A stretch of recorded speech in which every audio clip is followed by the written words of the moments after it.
दोस्तों आए दिन हमें वीडियोस देखने मिल रहे हैं जहां पर कई सारे लोग जो एक प्रॉपर टिकट निकाल कर ट्रेन में ट्रैवल कर रहे हैं उनको दिक्कतों का सामना करना पड़ रहा है। बहुत कुछ पकड़ सकते हैं। तुम यहाँ बिना टिकट हो, तुम यहाँ कौन चल गए? हम बता रहे हैं ना, तुमको हम बताए निकलने के लिए कई बार बोलेंगे तुमको बेहुदागिरी करोगे। कहाँ कर रहे हैं? तुम निकल यहाँ। कहीं पर कोई महिला सीट छोड़ना नहीं चाहती विदाउट टिकट होने के बावजूद एक रिजर्व पैसेंजर के लिए। मेरी सीट है, बोलो। आपकी सीट है? मेरी सीट है। कितने नंबर है ये? यही नंबर है और क्या है? नंबर तो बताइए ना, कितने नंबर है ये? आप उसको टीटी को बुलाइए। मैं क्यों बुलाऊंगा? टीटी आएगा तब बात करेंगे। कहीं पे एयर कंडीशन कोचेस की कांच तोड़ी जा रही है और कई जगहों पे अभी फर्स्ट एसी में भी लोगों ने एंटर करना शुरू कर दिया है, जो या तो जनरल टिकट के साथ ट्रैवल कर ले है या कई सारे लोग विदाउट टिकट। और एक सवाल सीधे सीधे आता है, ब्लेटेंटली ये चीजें देखने मिल रही है, वीडियो सोशल मीडिया पे वायरल है, thousands of likes and shares है, लोग रेलवे और मिनिस्ट्रीज को टैग करके सवाल पूछ रहे हैं, लेकिन रेलवेज जवाब देना तो बहुत दूर, लेकिन कई बार ऐसी चीजें भी ट्वीट कर देती है जो लोगों को और गुस्सा दिला देती है, जैसे कि किसी और ट्रेन के कोई खाली डिब्बे को ट्वीट कर देना कि देखो कोई दिक्कत तो है ही नहीं, तो गवर्नमेंट ऐसा कर क्यों रही है। मेरी वीडियोस जनरली इंफ्रास्ट्रक्चर के ऊपर होते हैं, लेकिन कुछ वीडियोस मैंने आज तक ऐसी भी बनाई है जहां पर मैं इंफ्रास्ट्रक्चर और पॉलिटिक्स ये कैसे बहुत इंपॉर्टेंटली लिंक्ड है इसके बारे में बात करता हूँ। आज की इस वीडियो में मैं आपको ये बताना चाहूंगा कि क्यों रेलवेज कई सारे ये जो टफ डिसीजंस है proper coach and train management के वो नहीं ले रही। तो शुरू करते हैं। तो दोस्तों ये बात आप में से सभी लोगों को जरूर पता होगी कि मैंने कई बार ये कहा है कि कई सारे पब्लिक ट्रांसपोर्टेशन मीडियम्स जो होते हैं वो एक प्रॉफिट मेकिंग वेंचर ना हो तो भी ठीक है, वो लोगों के लिए एक सर्विस के तौर पे भी काम करना जरूरी है। गवर्नमेंट कई दूसरे तरीकों से पैसे कमाकर इन चीजों को सब्सिडाइज कर सकती है। इस चीज की इंपॉर्टेंस धीरे धीरे तब बढ़ने लगती है जब गवर्नमेंट का परसेप्शन गवर्नमेंट को अच्छा मेंटेन करके रखना है।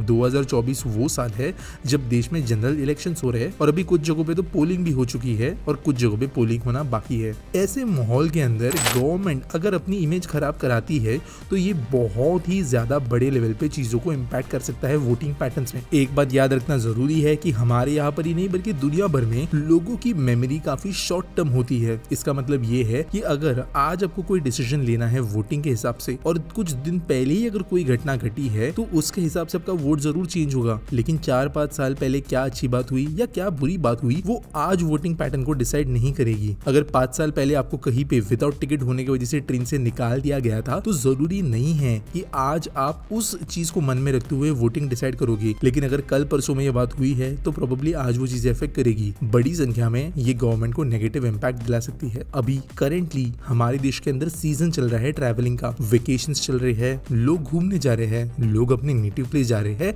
और वोटिंग करने के लिए भी कई लोग जा रहे हैं। रिसेंटली चेन्नई से भी एक वीडियो आई थी जहां पर कई लोग बस स्टैंड पे भीड़ करते हुए नजर आ रहे थे क्योंकि वो अपने रूरल एरियाज में पहुंचना चाहते थे वोट्स देने के लिए। और गवर्नमेंट ऐसे कई सारे लोगों को नाराज नहीं करना चाहती। कोचेस के अंदर कई सारे जो ट्रैवलर्स आज के डेट में जनरल के टिकट्स होने के बावजूद स्लीपर्स, एसी, 2 एसी और इनफैक्ट फर्स्ट एसी में भी एंटर करना शुरू कर चुके हैं। अगर गवर्नमेंट इनके ऊपर हार्ड एक्शन लेती है, यानी कि इनके ऊपर बहुत हैवी फाइन्स लगा दे, इनको जबरदस्ती कोचेस में से निकाल दिया जाए किसी स्टेशन पर, ट्रेन के अंदर इनको बोर्ड ना करने दिया जाए, ये चीजें लंबे समय पे गवर्नमेंट के लिए इम्पैक्टफुल होगी। देखो अगर ट्रेन के अंदर 100 लोग ट्रेवल कर रहे हैं तो उसमें से जो ज्यादातर population in terms of number of people वो स्लीपर एंड एसी के अंदर ही है और उसमें से भी बहुत बड़ी जनसंख्या कंफर्म टिकट के साथ में नहीं है। स्लीपर में भी कई लोग वेटिंग पे ही चल रहे हैं। अब इन लोगों के कंपैरिजन में जो लोग विद कंफर्म टिकट चल रहे हैं इनकी संख्या कम है। गवर्नमेंट उन कम संख्या के लोगों के खुशी के लिए ज्यादा संख्या के लोगों को नाराज नहीं करेगी, स्पेशली इस पीरियड ऑफ टाइम के दौरान, और ये एक बहुत बड़ा फैक्टर है। मेरा पर्सनल ओपिनियन ये है। अब देखो वैसे ये पूरा वीडियो जो है ये ऑब्जर्वेशंस, स्पेकुलेशंस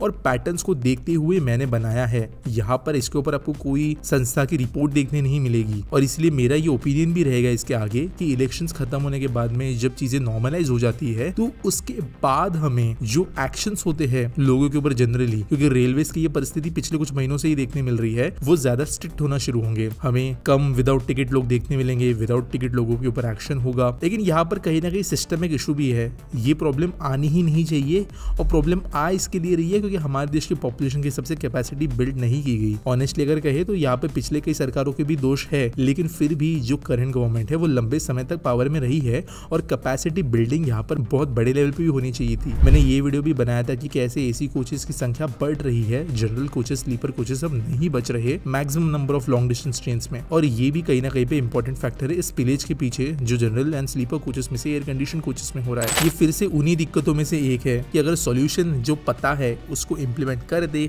तो भी गवर्नमेंट को दिक्कत आएगी वोटिंग एंड इलेक्शंस के दौरान। और अगर गवर्नमेंट कोई एक्शन ले तो वो भी सिर्फ कुछ लोगों को खुश करेगी और ज्यादा लोगों को दुखी। अब इस चीज का इलाज क्या है? इलाज सिंपल है यार कि कैपेसिटी को बढ़ाया जाए, रेलवेज के अंदर अच्छे से इन्वेस्टमेंट हो, इतनी कैपेसिटी हो कि जो गवर्नमेंट बोल रही है 2030 तक वेटिंग लिस्ट रहेगी ही नहीं, वो रियलिटी बने। और देश के अंदर माइग्रेशन भी जो है वो भी अनएम्प्लॉयमेंट, जॉब्स के अवेलेबिलिटी के अंदर आया हुआ कॉन्सेंट्रेशन इस चीज की वजह से होता है। और जॉब्स इंडस्ट्री स्प्रेड आउट होगी, पॉपुलेशन स्टेबल होगी, तो वैसे ये चीजें भी हमें कम होते हुए नजर आएगी। उम्मीद करता हूँ ये वीडियो आपको समझ में आई होगी। आपके क्या ओपिनियंस रहेंगे इसके बारे में मुझे कमेंट सेक्शन में जरूर बताना। मिलेंगे अगले वीडियो में।